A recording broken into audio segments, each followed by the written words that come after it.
In this example, we will create a sample Windows Presentation Foundation, or WPF, application for creating a custom thumbnail for Windows 7 applications.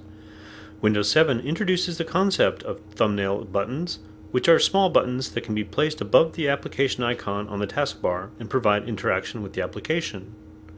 This sample will demonstrate how one can create thumbnail buttons by creating a simple media player with basic functionality to open the video file, play, pause, stop, and adjust its volume.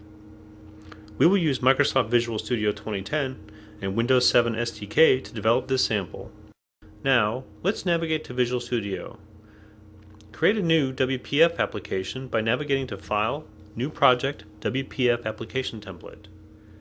Add images for the application and the play, pause, and stop thumbnail buttons.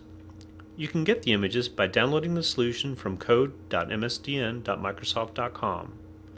Next, in the main window.xaml file, set the icon and the background of the window as needed. Add two row definitions to the grid. Add a media element control in the first row of the grid.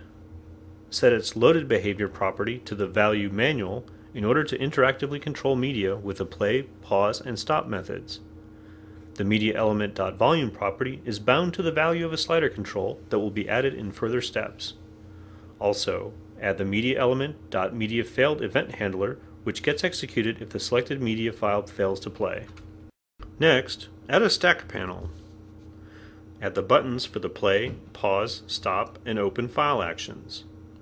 Set the command property of these buttons using the media command class, which is by default available in the WPF command library. Set the play, pause, and stop properties respective to the buttons. Similarly, set the content property to the string returned by the media command's text property by using the binding.relativeSource property. Now, add a slider and name it Volume Slider. Set its minimum value to 0, maximum to 1, and its tick frequency to 0.1. Next, assign event handlers to the commands. Each command binding object points to the specific command and binds both the executed and can execute event handlers.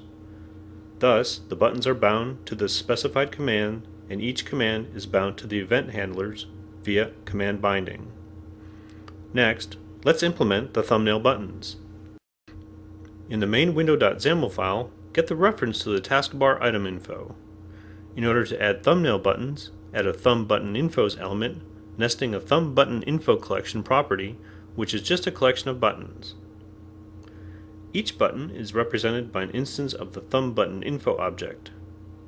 The dismiss when clicked property of each thumb button's info control is set to false.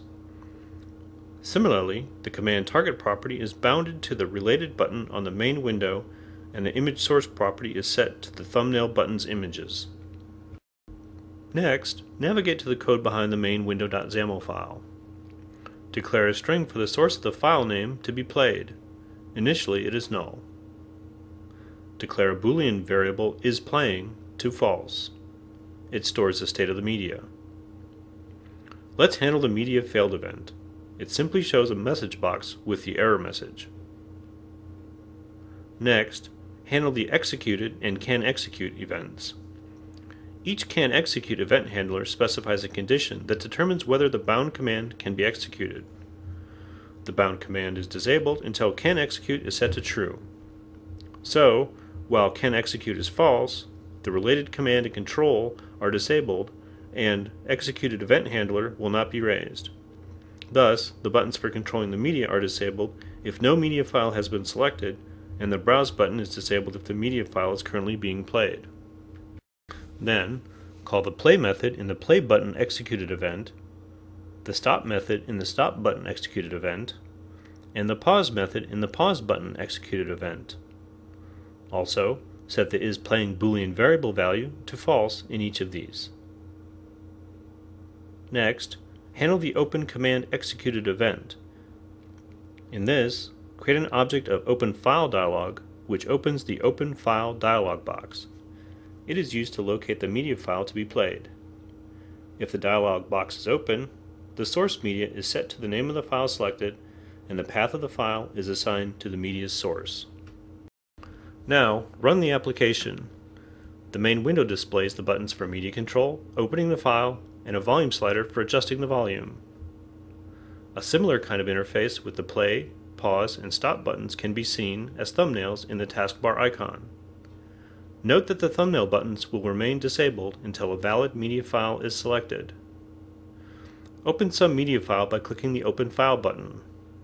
After locating the file, all the buttons are enabled. Now, click the Play button in the thumbnail. The video is played. Click the Pause button to pause the playing video, and the Stop button to stop the running video. Also, adjust the volume using the slider. This application demonstrates how one can create a custom thumbnail in Windows 7 applications. This can dramatically enhance the user experience in Windows 7 applications. Thanks for watching the video. See you next time.